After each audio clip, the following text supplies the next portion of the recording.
મોરબી વાંકાનેરમાં જર્જરિત બાયપાસ બ્રિજનું કામ ગોકળ ગતિએ ચાલતું જોવા મળી રહ્યું છે। મોરબીથી આ સમાચાર મળી રહ્યા છે, જ્યાં વાંકાનેરમાં જર્જરિત બાયપાસ બ્રિજનું કામ ગોકળ ગતિએ લાંબા સમયથી કામ ચાલતું હોવાથી શહેરમાં ટ્રાફિક સમસ્યા સર્જાઈ રહી છે। રાતે દેવડી બ્રિજ જર્જરિત હોવાથી લાંબા સમયથી તે બંધ કરી દેવામાં આવ્યો છે, ત્યારે ઝડપથી કામ પૂર્ણ કરી બ્રિજને ખુલ્લો મૂકવામાં આવે તેવી પ્રબળ માંગ ઉઠવા પામી છે। લાંબા સમયથી કામ ચાલતું હોવાથી શહેરમાં ટ્રાફિક જામની સમસ્યાઓ સર્જાઈ રહી છે। હું શંકરભાઈ પ્રજાપતિ મોરબી રહું છું। મારે રાતી દેવરી નોકરી છે। હું અવારનવાર જાઉં છું તો 2 વર્ષથી આ પુલનું કામ ધીમી ગતિએ ચાલે છે, જે અમારે 3 કિલોમીટર 4 કિલોમીટર ફરવા જવું પડે, અને અત્યારે જે અમે હાલી અમારા રિક્ષ ઉપર હાલી, રસ્તો ખુલ્લો મેકવામાં આવ્યો નથી। રેડી। વાંકાનેરના રાતી દેવડી બાયપાસ પાસેનો જે મચ્છુ નદી પરનો જે ઓવરબ્રિજ છે તે લગભગ 2 વર્ષ પહેલાં ડેમેજ થયો હતો। વચ્ચેનો એક ભાગ છે તેનો જર્જરિત બનતા આ બ્રિજને, આ મહત્વપૂર્ણ બ્રિજને બંને સાઈડથી બંધ કરી દેવામાં આવ્યો હતો। સાવચેતીના ભાગરૂપે બંધ કરીને ગોકળ ગતિએ આ બ્રિજનું કામ શરૂ કરવામાં આવ્યું હતું। લગભગ 2 વર્ષ જેટલો સમય થવા છતાં હજી સુધી આ બ્રિજને સત્તાવાર રીતે શરૂ કરવામાં ન આવતા વાંકાનેરમાં ટ્રાફિકની સમસ્યા ભયંકર જોવા મળી રહી છે। દ્રશ્યો છે તે વાંકાનેર પાસેનો જે મચ્છુ નદી પાસેનો જે બાયપાસ બ્રિજ છે તે જર્જરિત અવસ્થામાં હતો, તેનું સમારકામ પણ લગભગ પૂર્ણ થવાના આરે છે।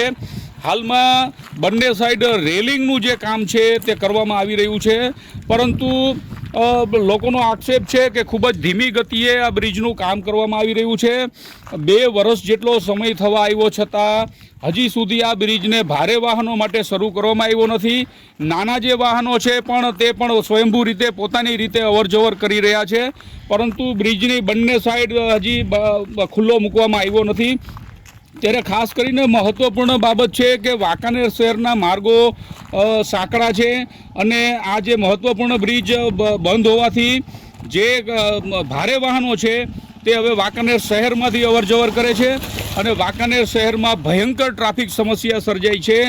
દિવસમાં અનેક વખત ટ્રાફિક જામ થાય છે। તોતિંગ ટ્રકો છે તે પણ વાંકાનેર શહેરમાંથી પસાર થાય છે। આ જે બ્રિજ છે તે મહત્વપૂર્ણ નેશનલ હાઈવેને જોડતો બ્રિજ હોવાથી ભયંકર ટ્રાફિક સમસ્યા સર્જાઈ છે, અને લગભગ 2 વર્ષ જેટલા સમયથી આ બ્રિજ બંધ હોવાથી ભયંકર ટ્રાફિક સમસ્યા વાંકાનેરમાં સર્જાઈ છે।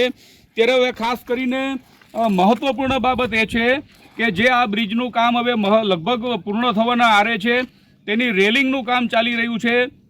ત્યારે પ્રશાસન દ્વારા આને વહેલી તકે શરૂ કરવામાં આવશે તેવા વચનો આપવામાં આવી રહ્યા છે, પણ મંતવ્ય ન્યૂઝ દ્વારા આજે ગ્રાઉન્ડ રિપોર્ટ કરતાં હજી સુધી આ બ્રિજ શરૂ થયો નથી, અને હાલના તબક્કે અત્યારે કોઈ અહીંયા કામ પણ શરૂ ન હોવાનું જોવા મળી રહ્યું છે।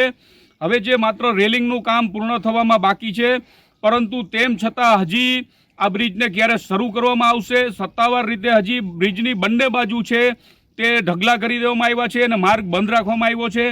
ત્યારે જે નાના વાહનો છે તે પોતાની રીતે સ્વયંભૂ અવરજવર કરે છે।